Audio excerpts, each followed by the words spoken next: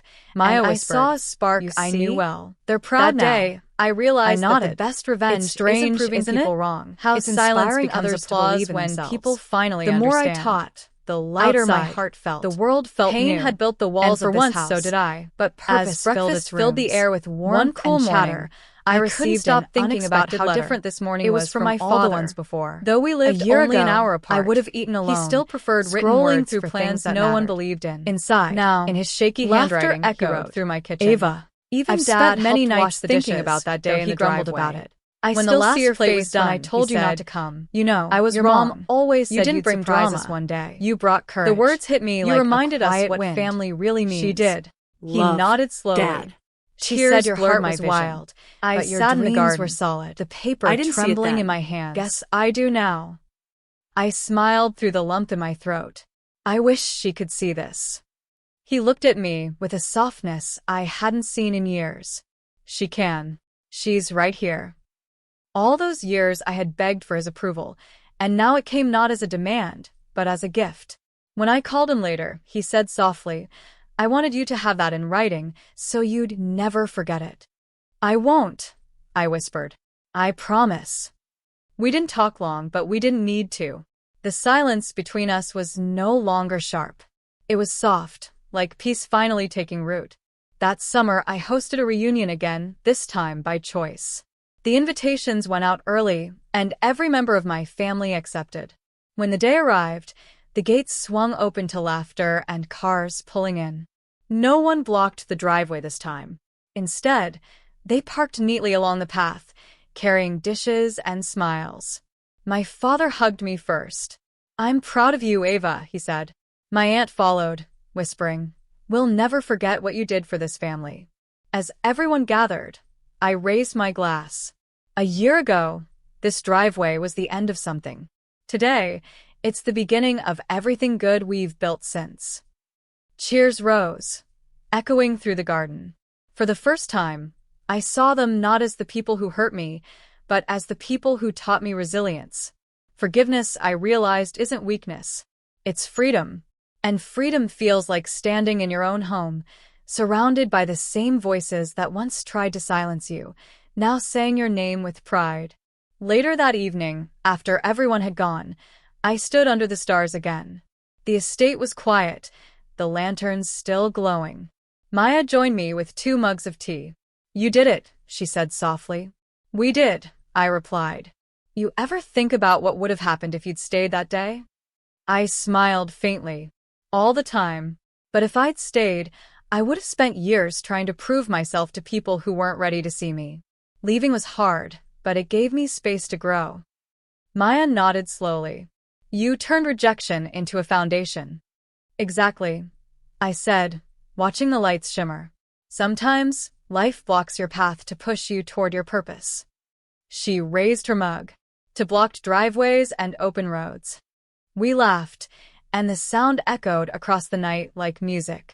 For the first time, I felt completely free, not from them, but from the version of me who needed their permission to exist. The next morning, I woke before sunrise. Mist hugged the gardens, and the house stood quiet, proud, alive. I stepped outside barefoot, feeling the cool stone under my feet. The driveway stretched out before me, wide, open, and calm. I walked slowly, remembering every heartbeat of that day.